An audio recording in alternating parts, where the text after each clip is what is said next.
What's up guys? কি অবস্থা সবার? আশা করি সবাই ভালো আছেন।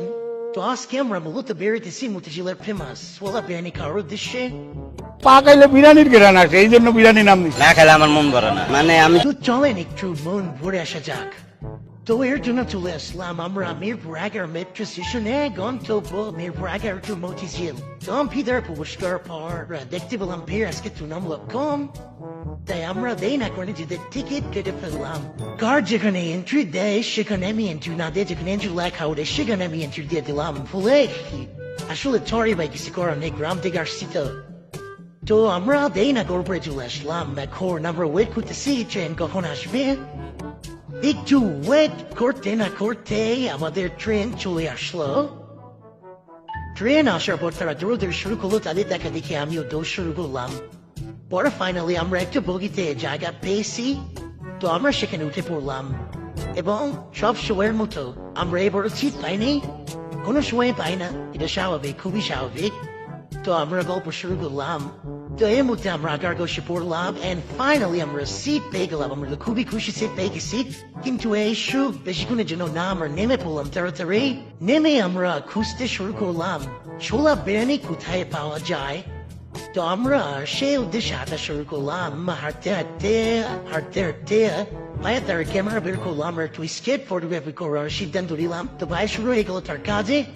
এই কাকা খুবই খুশি তার ছবি তোলাতে, তারা তোমায় ছবি তুলতেছে দুজনে, আমি শুধু দেখতেছি। তো ওয়াও, কাকা তো খুবই হ্যান্ডসাম, কাকাগুলো সুন্দর লাগতেছে। তো ভাইকে বললাম ভাই ছবিগুলো একটু দেখান সবাইকে যে কেমন হয়েছে। তো ভাই আসলে ছবিগুলো দেখালো, খুবই সুন্দর হয়েছে, খুবই সুন্দর লাগতেছে তাদেরকে। ওয়াও, একজন নায়ক। তাদের দেখা দেখে আমি একটু ট্রাই করলাম, বাট আমারটা হলো না। এই কাকে ঝামু দিতেছিল, তাকে দেখে আমরা ঝামু নিয়ে নিলাম। আমরা নিজেদের ছবি তুলতেছি কারণ ছোলা বিরিয়ানি কাকা বাসা চলে গেছে, তার টাইম শেষ, সে এখনো বলবে না আজকে আমরা পেলাম না, কপালে নাই। এই জন্য আমরা চলে আসলাম নাস্তা করার জন্য এবং আমরা কিছু হালকা নাস্তা করে নিলাম। নাস্তা শেষে আমরা হাঁটতে শুরু করলাম। হাঁটতে হাঁটতে আমরা চলে আসলাম বাইতুল মসজিদে, সেখানে হিজিন অবশ্যই যেন ছোটখাটো দাম হইতেছিল। তো আমরা মুহূর্তেই চলে গেলাম এর পাশে। এর পাশে অনেক সুন্দর সুন্দর জিনিস পাওয়া যায়, তো সেখান থেকে আমরা ধুমায় কিছু কেনাকাটা করলাম এবং ভাইয়া তার ওয়াইফের জন্য কিছু কিনে নিল।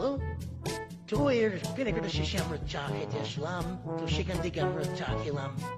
চা খাওয়ার পর আমরা সামনে এগোতেই দেখি কোথা বিরুদ্ধে আন্দোলন চলতেছে সেখানে। তো আমার সমস্যা নেই, আমার তো কোথা আছে। তো আমি সামনে এগোতে চলে আসলাম সত্যি বলে মেট্রো স্টেশনে। ভিতরে ঢুকে দেখি ওয়াও, what the নাজারা। তো নাজারা দেখে আমরা খুশি মনে বাড়ি বের হয়ে গেলাম। ভাবলাম আবার চলে যে মতিঝিল থেকে আবার বাসা যাবো। তো হাঁটতে হাঁটতে আমরা খুশি মনে যেতেছি মতিঝিল, যে থেকে নেমের প্রতি উঠলে আমরা সিট পাবো। সুন্দর অভিজিত তিতাস খাই আবার হেঁটলাম জাতীয় টিকিট কার্ড। তো আমরা পিছনে এগোতে আসতেছি দেখি ওয়াও, এখানে তো আরো সুন্দর। তারপর এই ট্রোবো করলাম এই নাজারা করে আমরা আরো খুশি মনে তাড়াতাড়ি বের হয়ে গেলাম। বের হয়ে আমরা চলে আসলাম শাপলা চত্বরে এসে আমরা লেবু শরবত পেস্ট করলাম। অনেক গরম ছিল বাইরে, এর জন্য আর ভাবতেছিলাম যে আজকে বাসায় যাবো কিভাবে। তো সেখানে দেখা হয়ে গেল এক কাকার সাথে, যে এক নিঃশ্বাসে কাকে যিনি গালি দিতেছে যাই না, কিন্তু গালি দিতেছে। তো তার গালে সরে আমরা ফাঁক একটা বের দিছি, বাস দেখে উঠে পড়লাম উপরে দিয়ে, পুরো সব সিট খালি। আমি তো এবার পা তুলে একবার সুন্দর মতো বসে পড়লাম, খুবই আনন্দ। কিছুতে যেতে না যেতে বাসকে বলেছে চলে করে আমরা সুন্দর করে নেমে গেলাম। নেমে আবার হাঁটা শুরু করলাম যে এবার কি করা যায়। তো হাঁটতে হাঁটতে ফাইনালি আমরা একটা সিএনজি খুলে পেয়েছি। এখন আর দেরি না করে বাসা চলে যায়, অনেক দেরি হয়ে গেছে। তো আমরা সিএনজিতে বসে পড়লাম, যেতে না যেতে আবার জেমে পড়লাম। তো আজকে পর্যন্ত গুড নাইট গাইস।